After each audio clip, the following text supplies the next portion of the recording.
The alarm buzzed at 6 a.m., but Jake Martinez was already awake. At 17, this wasn't just any Monday morning. It was the start of his first real job. He'd spent the weekend practicing his handshake and rehearsing answers to questions nobody would probably ask. TechFlow Solutions occupied the 15th floor of a gleaming downtown building.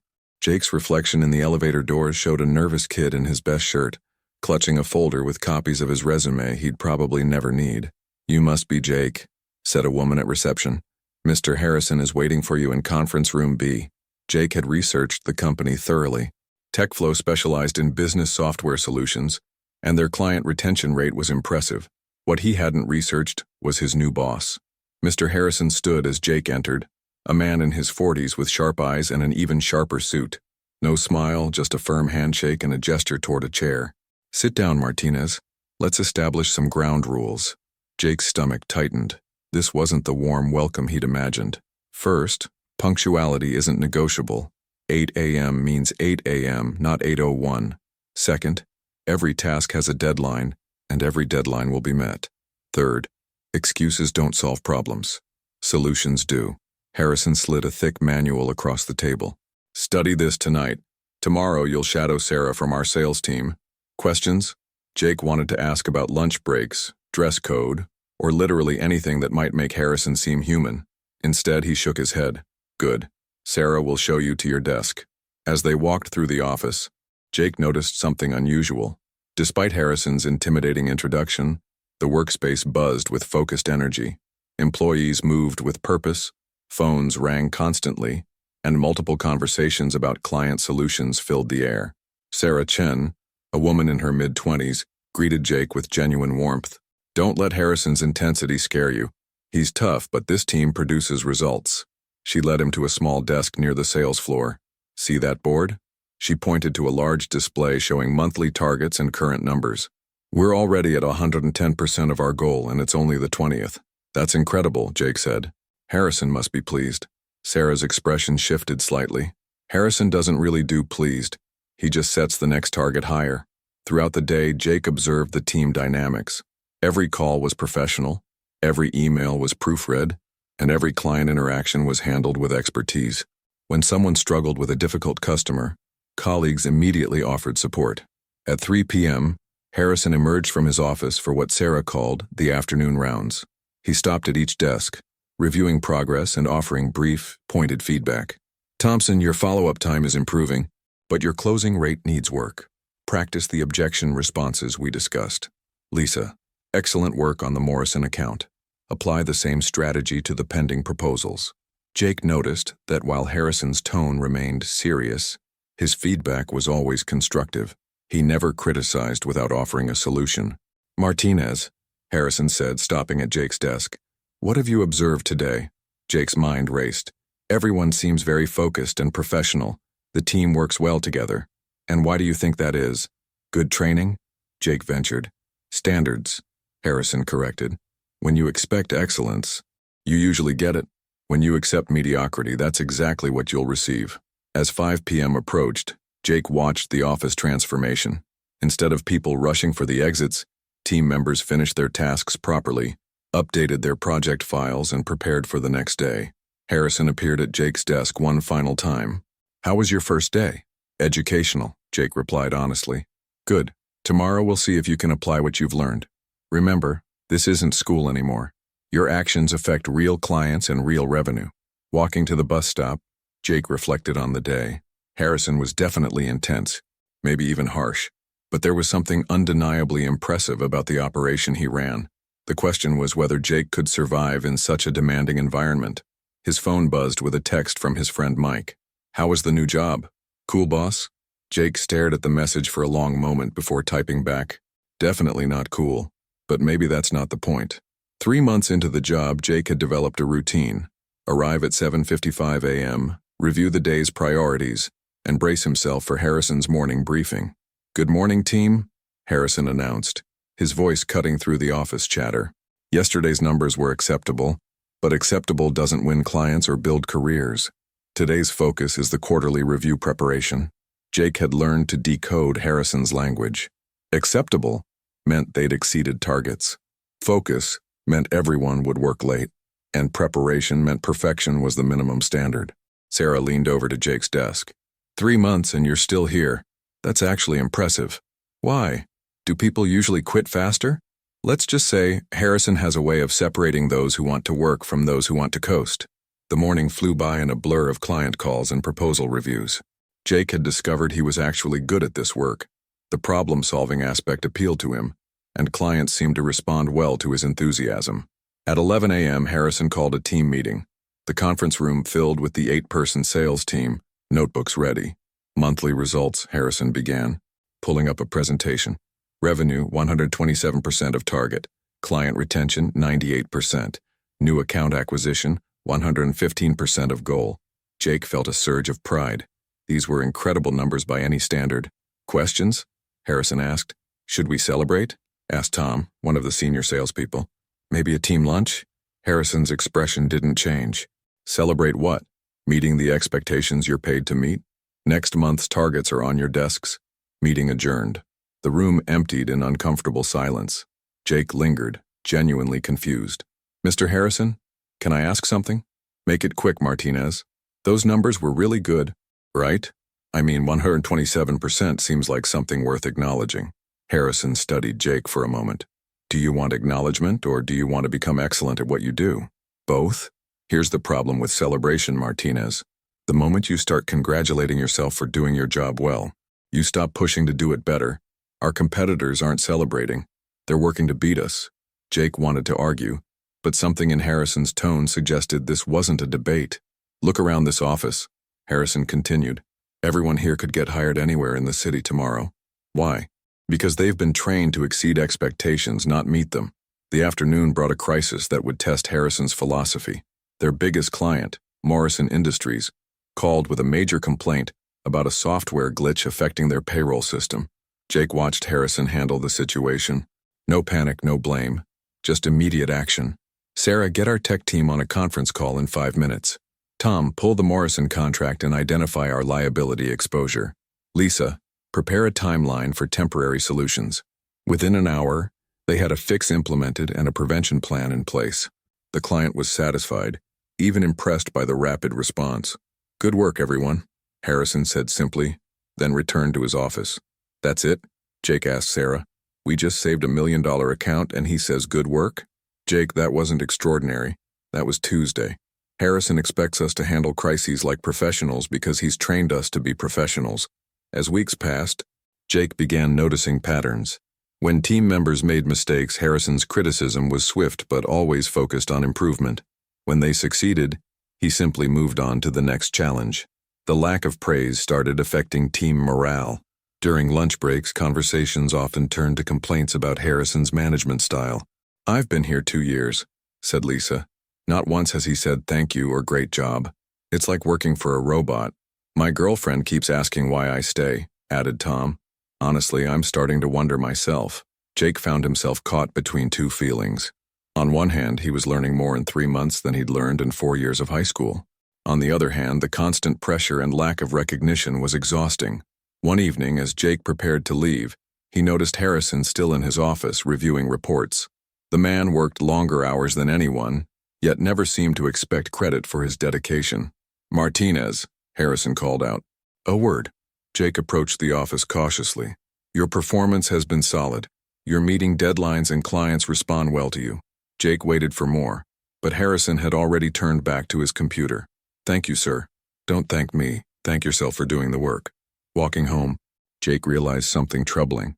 He was becoming good at his job, but he wasn't sure if he was happy. The question was whether happiness and professional growth could coexist under Harrison's iron fist. His phone buzzed with another text from Mike. Still surviving the boss from hell? Jake stared at the message, then deleted it without responding. The truth was becoming more complicated than he'd expected. By month 6, Jake had witnessed 3 colleagues quit TechFlow Solutions. Each departure followed the same pattern: initial enthusiasm, growing frustration with Harrison's demands, and finally a dramatic resignation. The latest was Marcus, a talented salesperson who'd been with the company for 8 months. I can't take it anymore, Marcus announced during lunch. Harrison treats us like machines. No appreciation, no recognition, just constant pressure for more. Jake watched Marcus clean out his desk that afternoon, taking with him impressive sales numbers and genuine client relationships. "You're making a mistake," Sarah told Marcus quietly. "Am I? When's the last time Harrison acknowledged anything we've accomplished? I'm going to work for people who actually appreciate their employees." After Marcus left, Harrison called a brief team meeting. Marcus has decided to pursue other opportunities. His accounts will be redistributed among the team. Any questions? That was it. No acknowledgement of Marcus's contributions, no discussion of what went wrong, just business as usual. Jake felt his frustration building. The team had just lost a productive member and Harrison seemed completely indifferent. "Sir," Jake said, raising his hand, "shouldn't we discuss why people keep leaving?" The room went silent. Sarah shot Jake a warning look. "People leave for various reasons, Martinez. Our job is to maintain performance regardless of personnel changes. But if we address their concerns, the door is always open, Martinez. For everyone." The implied threat was clear. Jake spent the rest of the day wondering if he'd just talked himself out of a job. That evening, Jake called his older brother David, who worked in marketing for a tech startup. "Sounds like you've got a classic micromanager," David said. "Those types are toxic. You should start looking for something else." "But I'm learning so much, my sales numbers are really good." "Jake, no job is worth your mental health. There are plenty of places where you can learn and be appreciated." The conversation planted a seed of doubt that grew over the following weeks. Harrison's demands seemed to intensify. Project deadlines became tighter, client expectations higher, and the margin for error smaller. The remaining team members adapted, but the stress was visible. "I used to love sales," Lisa confided to Jake. "Now I dread coming to work." Harrison sucked all the joy out of it. Jake began documenting what he saw as Harrison's management failures. The lack of positive feedback, the impossible standards, the way he dismissed team concerns. It felt like building a case against someone who was slowly crushing their spirits. The breaking point came during the quarterly review meeting. "Overall performance, satisfactory," Harrison announced to the team. Revenue exceeded projections by 23%. Client satisfaction scores improved, and we secured 2 major new accounts. Jake waited for the praise that never came. "However," Harrison continued, "our response time to client inquiries has slipped by an average of 4 minutes. This needs immediate correction." That was it. After 3 months of exceptional performance, Harrison focused on a minor timing issue. "Excuse me," Jake said, his voice tighter than intended. "Did you just say our performance was only satisfactory? Is there a problem with that assessment, Martinez? We crushed every target you set. We brought in new business. We kept every existing client happy. How is that just satisfactory?" The room felt like it was holding its breath. "Because satisfactory is what we're paid to deliver, Martinez. Exceptional is what separates us from our competitors. But don't you think the team deserves some recognition for—" "The team deserves paychecks, which they receive bi-weekly. Recognition is what clients give us when we solve their problems." Jake felt heat rising in his face. "That's not how you motivate people." "I don't motivate people, Martinez. I create environments where motivated people can excel. If you need external validation to do your job well, perhaps this isn't the right environment for you." The meeting ended in uncomfortable silence. Jake spent the rest of the day replaying the conversation, each repetition making him angrier. That night he researched other companies, updated his resume, and started planning his escape from Harrison's oppressive management style. Sarah approached his desk the next morning. "You okay? Yesterday got pretty intense." "I'm fine, just tired of being treated like a robot." "Jake, can I give you some advice? Harrison's methods are tough, but look around. Everyone here is really good at what they do, because they're scared of him, or because he's taught them to be excellent." Jake shook his head. "There are better ways to manage people, Sarah. Ways that don't involve crushing their spirits." "Maybe, but I've worked other places and trust me, most managers don't care enough to push you to be better." Jake wasn't convinced. He'd made up his mind. 1 year at TechFlow would look good on his resume. Then he'd find a company that actually valued its employees. The question was whether he could survive 6 more months under Harrison's iron fist. His phone buzzed with a job alert from a company called Creative Works. Fun, collaborative environment where employees are our greatest asset. Jake smiled for the first time in weeks. Maybe there was light at the end of this tunnel after all. The calendar on Jake's desk showed March 15th, exactly 1 year since he'd started at TechFlow Solutions. He'd circled this date months ago, marking it as his personal finish line. His resignation letter sat in his laptop's draft folder, polished and professional. 2 weeks' notice, effective immediately after his anniversary date. He'd even practiced the conversation with Harrison in his bathroom mirror. "Mr. Harrison, I've decided to pursue other opportunities that better align with my career goals." Creative Works had already extended an offer, 15% more money, flexible hours, and a company culture that actually seemed to care about employee happiness. Their website featured photos of team lunches, office parties, and smiling employees. Everything TechFlow wasn't. Jake's final week flew by in a blur of client calls and project completions. He wanted to leave on a high note, finishing every task and tying up loose ends. Professional to the end, even if Harrison had never been. On Friday morning, Jake knocked on Harrison's office door.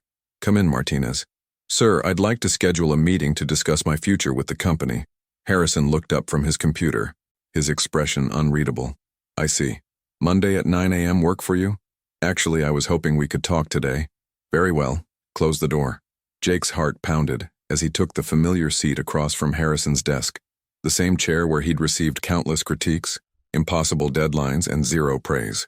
"I've decided to resign from TechFlow, effective 2 weeks from today." Harrison leaned back in his chair. "May I ask why?" This was the moment Jake had prepared for, the chance to finally tell Harrison exactly what he thought of his management style. "I've accepted a position with Creative Works. They've offered me a role that provides better growth opportunities and a more positive work environment." "I see. And what specifically about our work environment has been negative?" Jake felt his carefully rehearsed speech evaporating. Harrison's tone wasn't defensive or angry, just curious. "Well, the constant pressure, the lack of recognition for good work, the way you focus on problems instead of celebrating successes. Anything else?" "The team morale is terrible. People are afraid to make mistakes. Nobody feels appreciated." Harrison nodded slowly.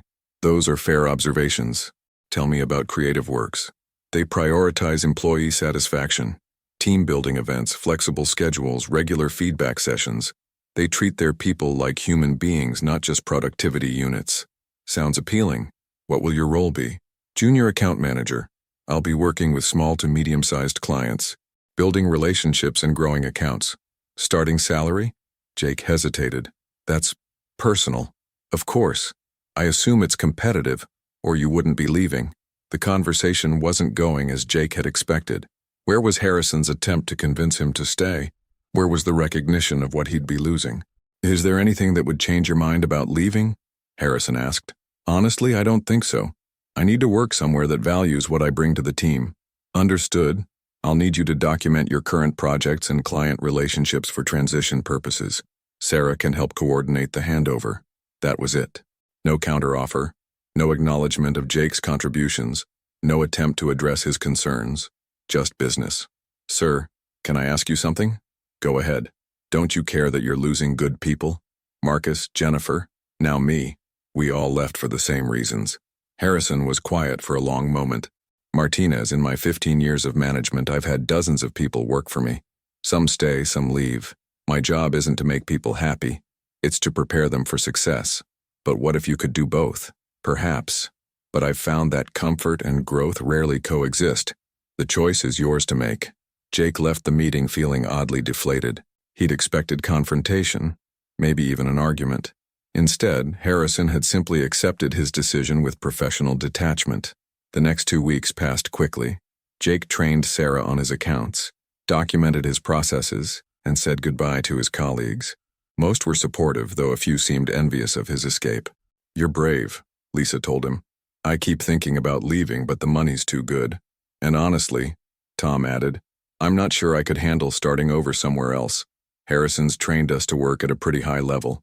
On his final day, Jake cleaned out his desk and prepared for his exit interview with HR. The standard questions about his experience, suggestions for improvement, and reasons for leaving. "Would you recommend TechFlow to other job seekers?" the HR representative asked. Jake paused. Despite everything, he'd learned more in 1 year than he'd thought possible. His sales skills were sharp, his work ethic strong, and his professional confidence genuine. For the right person, yes, but the management style isn't for everyone. Any final thoughts? "Harrison's tough, but he's not unfair. I just need something different." As Jake walked out of TechFlow for the last time, he felt a mixture of relief and anticipation. No more impossible deadlines. No more criticism without praise. No more walking on eggshells around Harrison. Creative Works was waiting, with its promise of appreciation, collaboration, and actual human treatment. Jake smiled as he stepped into the elevator. His real career was about to begin. Jake's first day at Creative Works felt like stepping into a different universe. The office buzzed with casual conversation. Employees wore jeans and sneakers, and a ping-pong table dominated the break room. The contrast with TechFlow's formal atmosphere was striking. "Welcome to the family," announced Rebecca, his new manager, with a warm hug that would have been unthinkable at his previous job. "We're so excited to have you join our creative community." The onboarding process involved team introductions, a catered lunch, and a presentation about company values that emphasized work-life balance and employee empowerment. Jake felt his shoulders relax for the first time in months. His new desk came equipped with a standing option stress ball and a small plant. A handwritten welcome note from the team included inside jokes and an invitation to Friday's happy hour. "Any questions about getting started?" Rebecca asked. "When do I meet my clients?" "Oh, we like to ease people in here. Take the week to get comfortable, learn our systems, maybe shadow some calls. No pressure." Jake appreciated the gentle approach, though part of him was eager to dive in. At TechFlow, he would have been handling clients by day 2. The first week passed pleasantly. Jake attended orientation sessions, completed online training modules, and got to know his teammates. Everyone seemed genuinely friendly and relaxed. "How are you adjusting?" asked Mike, a fellow account manager who'd been with Creative Works for 2 years. "Great. This is so different from my last job. My old boss was incredibly demanding." "Ugh. One of those corporate slave drivers?" "Rebecca's the opposite. She totally trusts us to manage our own work." By week 2, Jake was assigned his first clients. The transition felt smooth until he tried to schedule his initial meetings. "Hey, Rebecca, what's the typical response time for client calls here?" "Oh, we're pretty flexible. Within a day or 2 is fine. We don't want to stress people out with artificial deadlines." Jake nodded, though something felt off. At TechFlow, client calls were returned within 2 hours maximum. His first client meeting revealed more concerning patterns. Jake arrived 5 minutes early, but his teammate David showed up 15 minutes late. "Sorry guys, traffic was crazy," David said casually. "So, what are we talking about today?" The client, a small manufacturing company, had specific questions about their software integration timeline. David's answers were vague and unprepared. "I'll need to check with our tech team and get back to you," became David's standard response to most questions. Jake found himself taking detailed notes and promising specific follow-up actions, habits ingrained by Harrison's training. "Wow, Jake really knows his stuff," the client commented as they wrapped up. Back at the office, Jake approached David. "Shouldn't we follow up on those technical questions today?" "Relax, man. They're not going anywhere. We'll get to it next week. But we promised them answers by Friday." "Jake, you need to chill. This isn't some corporate pressure cooker. We work at a human pace here." As weeks turned into months, Jake's initial enthusiasm began to fade. Projects consistently ran over deadline, client complaints increased, and team meetings often devolved into social conversations. "Has anyone heard from the Peterson account lately?" Rebecca asked during a monthly review. "I think Sarah was handling that," Mike replied. "Actually, I thought David was," Sarah countered. "Guys, Peterson called me yesterday asking why we haven't delivered their proposal," Jake interjected. "It was due 3 weeks ago." The room fell silent. "Well, these things happen," Rebecca said cheerfully. "We'll get it sorted out." Jake watched in disbelief as everyone moved on to discussing weekend plans. At TechFlow, a missed deadline would have triggered immediate action and accountability measures. The breaking point came during Jake's 3rd month. Creative Works lost their biggest client, a mid-sized retailer, due to repeated missed deadlines and poor communication. "It's unfortunate," Rebecca announced to the team, "but we can't let one setback define us. Let's focus on the positive relationships we're building." Jake raised his hand. "Shouldn't we analyze what went wrong? Maybe implement some process improvements?" "Jake, we appreciate your enthusiasm, but we don't want to create a blame culture here. Sometimes clients just aren't a good fit." That evening, Jake called Sarah from TechFlow. "How's the dream job?" she asked. "Honestly, it's a nightmare. Nobody takes anything seriously. We're losing clients because of basic incompetence." "Sounds rough. How are you handling it?" "I keep thinking about how Harrison would have responded to this mess. He would have had everyone in a conference room until we figured out solutions. Missing the old slave driver? Jake paused. Maybe. At least when we succeeded at TechFlow, it meant something. Here, success seems accidental. Well, you always said you wanted appreciation. Are you getting it? Yeah. But for what? Rebecca tells me I'm doing great work, but our team's performance is terrible. What's the point of being appreciated for mediocrity? After hanging up, Jake stared at his reflection in his apartment window. 6 months ago, he'd been desperate to escape Harrison's demanding environment. Now he found himself missing the clarity of high standards and the satisfaction of actually meeting them. His phone buzzed with a text from Rebecca. "Great job on the Morrison presentation today. You're such a valuable team member." Jake deleted the message without responding. For the first time since leaving TechFlow, he wondered if he'd made a terrible mistake. The networking event was Rebecca's idea. Building connections in our creative community, she'd announced with her usual enthusiasm. Jake attended reluctantly, expecting another evening of superficial conversations and business card exchanges. He was scanning the crowd when a familiar voice called his name. "Jake Martinez, no way!" Tom from TechFlow approached with a genuine smile, looking sharp in a tailored suit. Behind him were Lisa and Marcus, his former colleagues who'd also left Harrison's team. "Tom, what are you guys doing here?" "Regional Sales Manager Conference," Tom replied, adjusting his name tag. "I'm with Dataflow Industries now, Senior Account Executive." Jake's eyes widened. "Senior? But you were just regular account exec at TechFlow, yeah. Turns out Harrison's training was worth more than I realized." Lisa joined the conversation. "Jake, how's Creative Works treating you?" "It's different. What about you? Last I heard you were miserable at TechFlow." "I was. But look at this." Lisa handed him her business card. "Lisa Chen, Regional Sales Director, Tech Solutions Plus." "Director?" "Lisa, you were complaining about Harrison constantly." "I know, right? Funny thing is, every interview I went to, they were impressed by my experience at TechFlow. Apparently Harrison's reputation in the industry is pretty solid." Marcus appeared with drinks for the group. "Jake, man, it's good to see you. How's life after the Harrison regime?" "I'm curious about that too," Jake said. "You were the most vocal about hating his management style." Marcus laughed. "Yeah, I was pretty bitter when I left. But 6 months later, I got promoted to team lead at my new company. My manager said I had the best work ethic and problem-solving skills she'd ever seen." "Are you serious?" "Dead serious. And here's the weird part. I found myself managing my team exactly like Harrison managed us. Setting high standards, focusing on results, not accepting excuses." Tom nodded. "Same here. My new boss actually asked me to train other account executives because of how I approach client relationships." Jake felt his worldview shifting. "But you all hated working for him." "We hated the pressure," Lisa corrected. "But the skills we developed under that pressure? Invaluable. Think about it," Tom continued. "How many companies have you seen where people show up late, miss deadlines, and blame external factors for their failures?"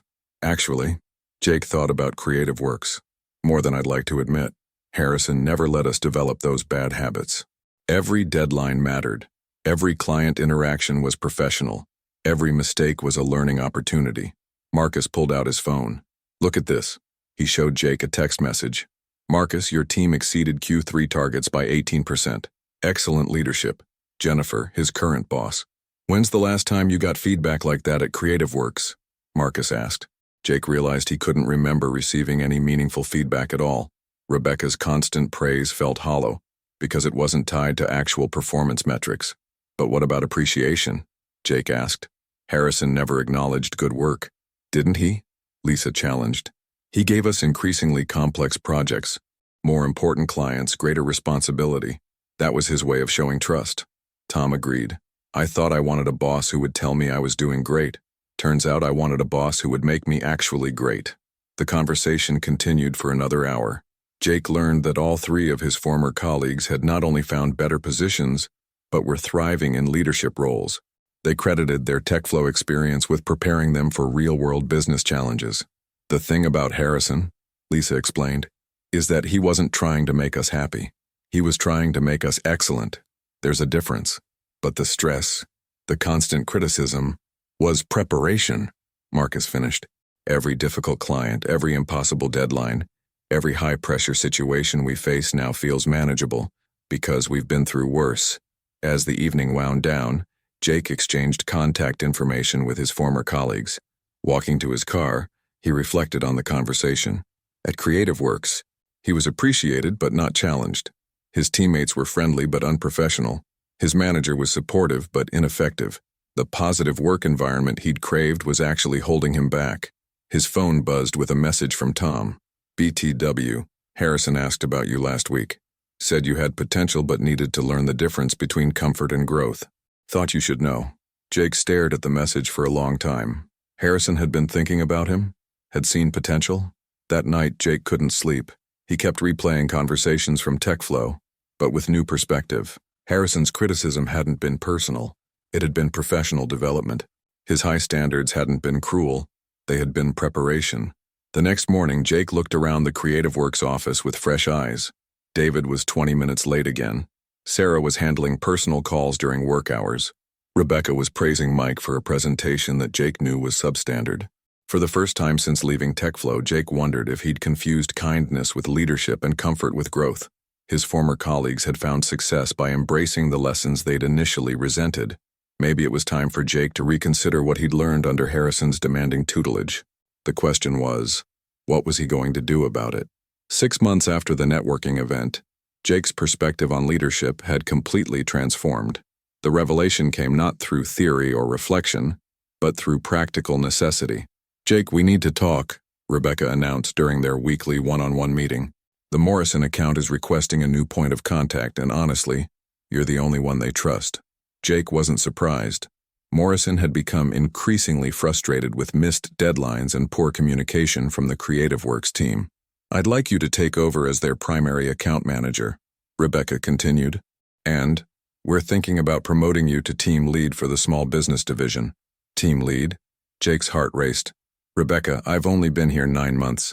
I know it's fast, but you're our most reliable performer. The team needs someone who can bring structure to their processes. Jake accepted the promotion, though he felt unprepared for management responsibilities. His first team meeting revealed the scope of the challenge. So, what changes can we expect? Asked David, the chronically late teammate who'd frustrated Jake since day one. Jake looked around the conference room at 5 account managers, all talented but lacking direction. He thought about Harrison's first words to him. Let's establish some ground rules. First, let's talk about punctuality, Jake began. Team meetings start at 9 a.m. sharp. If you're not here, we'll start without you. David laughed. Come on, Jake, traffic happens. Life happens. Life happens to everyone, David. Successful people plan for it. The room grew quiet. Jake realized he sounded exactly like Harrison. Second, every client interaction needs to be documented within 24 hours. No exceptions. That seems excessive, Sarah protested. What if we're busy with other priorities? Then you prioritize better.